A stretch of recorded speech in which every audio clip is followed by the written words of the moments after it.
Hi friends, आज आपण या व्हिडिओमध्ये पाहणार आहोत महाराष्ट्राच्या सरहद्दी।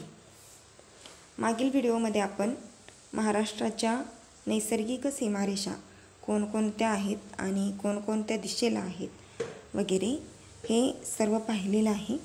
या व्हिडिओमध्ये आपण राजकीय सीमा आणि सरहद्दी हा भाग या व्हिडिओमध्ये आपण कव्हर करणार आहोत।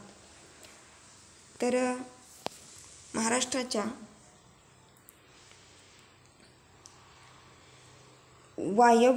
वायव्य दिशेचा जर आपण विचार केला तर वायव्य दिशेला गुजरात हे जे राज्य आहे ते गुजरात राज्याची सीमा आणि दादरा व नगर हवेली हे जे संघराज्य क्षेत्र आहे त्या संघराज्य क्षेत्राची असणारी सीमारेषा ही आहे।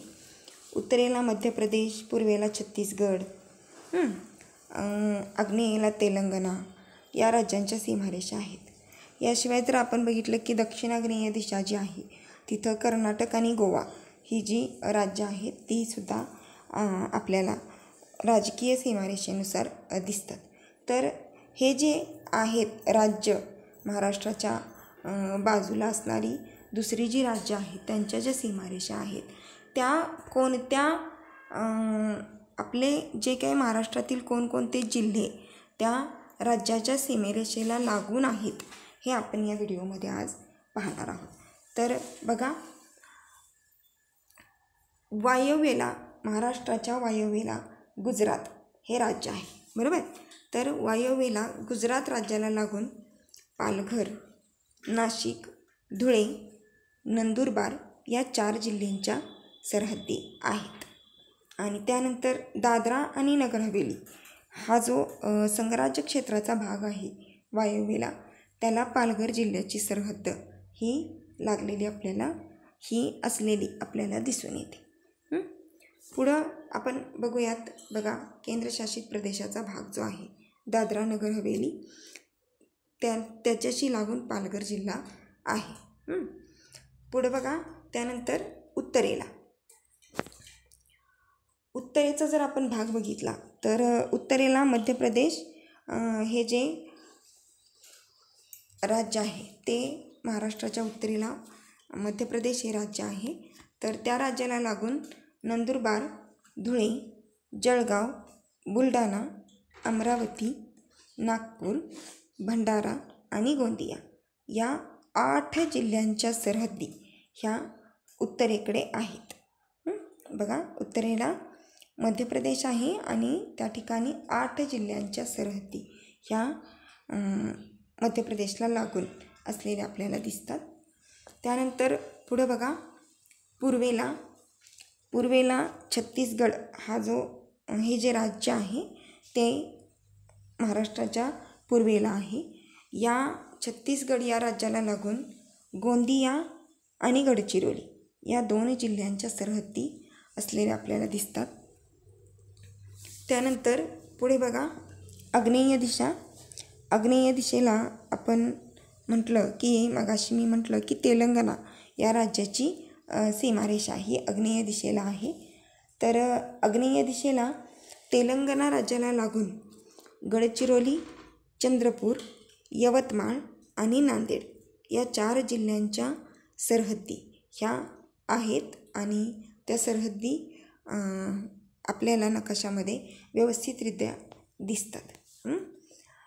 त्यानंतर पुढे बघा, दक्षिणेस कर्नाटक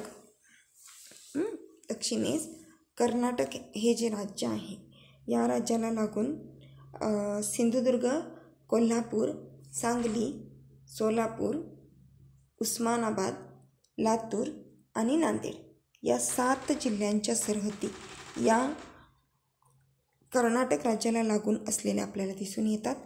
आणि अगदी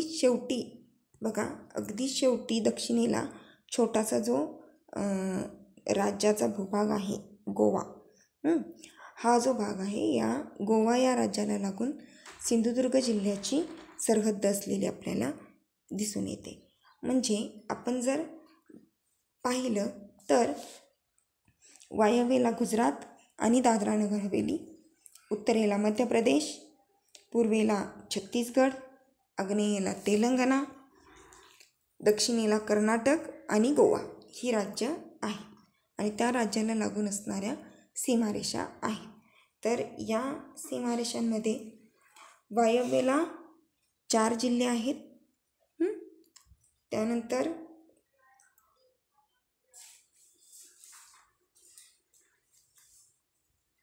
उत्तरेला 8 जिल्ह्यांच्या सरहद्दी या मध्य प्रदेशला लागलेल्या आहेत. त्यानंतर पूर्वेला 2 जिल्ह्यांच्या सरहद्दी लागलेल्या आहेत. आग्नेयेला 4 जिल्ह्यांच्या सरहद्दी आहेत आणि दक्षिणेला कर्नाटकला 7 जिल्ह्यांच्या सरहद्दी लागलेल्या आहेत आणि शेवटी गोवा या राज्याला 1 जिल्ह्याची सरहद्द ही लागलेली आहे. तर या पद्धतीने महाराष्ट्राच्या राजकीय सीमारेषा व सरहद्दी ह्या असलेल्या आपल्याला दिसतात. तर तुमच्या लक्षात आलं असेल की कोणकोणत्या राज्याला कोणकोणते जिल्हे हे लागून आहेत, किंवा आपण असं म्हणूया की महाराष्ट्रातील कोणकोणत्या जिल्ह्यांना कोणत्या राज्याची सीमारेषा आहे, हे दोन्हीही गोष्टी आपल्याला इथं समजतात. तर त्या पद्धतीनं आपण पाहिलेलं आहे. तुम्हाला आशा करते की तुम्हाला ते सोप्या भाषेमध्ये समजलं असेल. माझे व्हिडिओ जर तुम्हाला आवडत असतील तर माझ्या चॅनेलला लाईक, शेअर आणि सबस्क्राईब करायला विसरू नका. थँक्यू.